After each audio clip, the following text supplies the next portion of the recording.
Hey guys, it's Lisa from ToCreateAWebsite.com.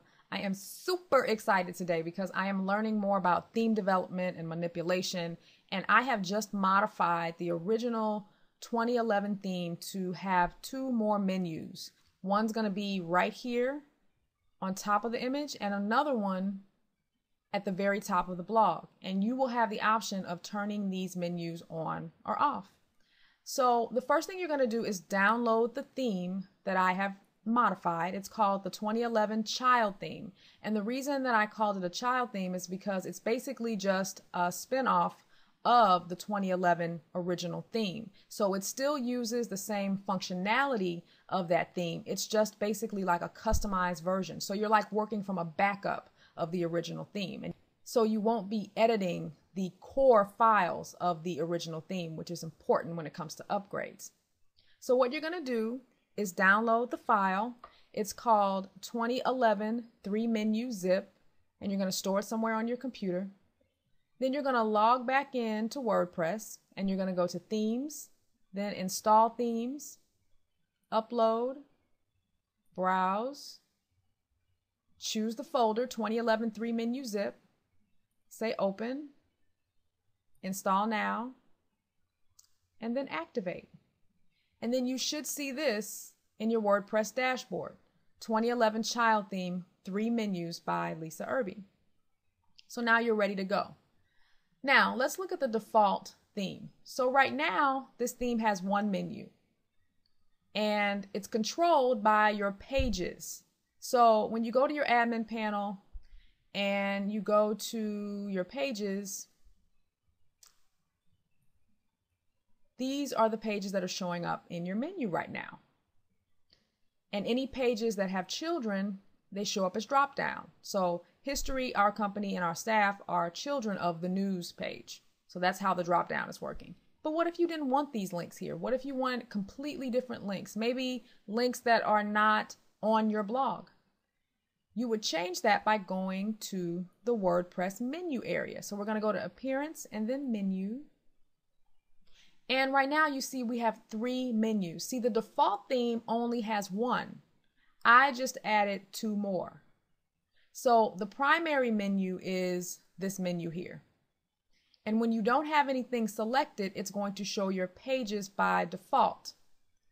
So what I have just done, I've just created a custom menu. In fact, let me delete this so you can see how I did it. Let's create a menu, and we'll call it the same thing I called it before, create menu, and we're going to add a couple of links to this menu. So we're going to add my site, and we're going to add my blog. And we're going to say Save Menu.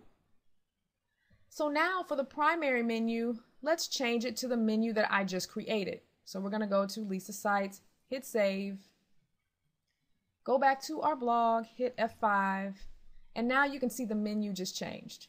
Now you could have done this before my modifications. This is a standard functionality of the theme, okay? Now, what I've just done though is I've added 2 more menus. Let's say you want to add a menu to the top of the page. Now you can choose my menu again, or you can create a different menu and hit save, but I'm just doing this just to save time. I'm going to use the same menu. So now when we hit refresh, there's a menu at the top of the page. Now let's say you want to put a menu, let's do something different, right here in the middle, but it's a menu of all your categories. So let's create another menu. We're going to click the plus here, and let's call it categories. This is going to be a menu just for your categories.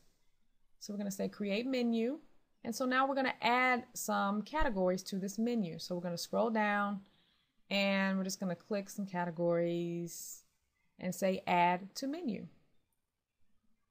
So we're going to save it, and now we want the categories to show up on the menu above the main image. So we're just going to select our new category menu and hit save. So let's hit F5, and just like that, now you have a menu with your categories. See how that works? So now this blog has 3 menus, and the cool thing is you don't have to use these 2 if you don't want. You can turn them off. Now, if you want to remove this menu here, that will involve getting into the actual PHP code. So that's a little bit more complicated, but if you want to remove these, it's very easy. You just go back to your menus and then you select nothing here, nothing here. And even if you select nothing here, it's just going to go back to the default, which is showing your pages again. So we hit F5, you can see it's back to normal. So if you want to change the colors of these menus, what you're going to do is come over to Appearance and then Editor, and it's going to open up the style sheet. And as you can see, I've commented where the menu starts. So you've got the top menu here. You've got the second menu or the middle menu here, which is above the header image. And then the default, which is the one at the bottom below the header image. So you can just start playing around with some colors. Let's change the gradient here from like red to black. And we're going to update the file. And we're going to hit F5. And as you can see, it's starting to change the colors. So you can change the style of all three menus by just playing with the values that are in the style sheet. So again, to get to the style sheet, you just go to Appearance and then Editor, and it will load the style sheet. So that's it, you guys. Now you can install this theme and start playing around with the menus. Remember, you're able to turn off these two by simply going to your dashboard, going to the menus, and then turning them off right here. And you hit refresh and they are gone. Now, I know a lot of you guys are thinking, now how do I do that with my theme? Can you show me how to do it with this theme? WordPress is wonderful, but the tricky thing about blogging is that all themes are coded differently. And it would be impossible for me to show this with every single theme because all the code's different. So the reason I chose this theme is because it's the default theme for WordPress. It's really a good theme to use if you want to learn the WordPress hooks and build your own theme.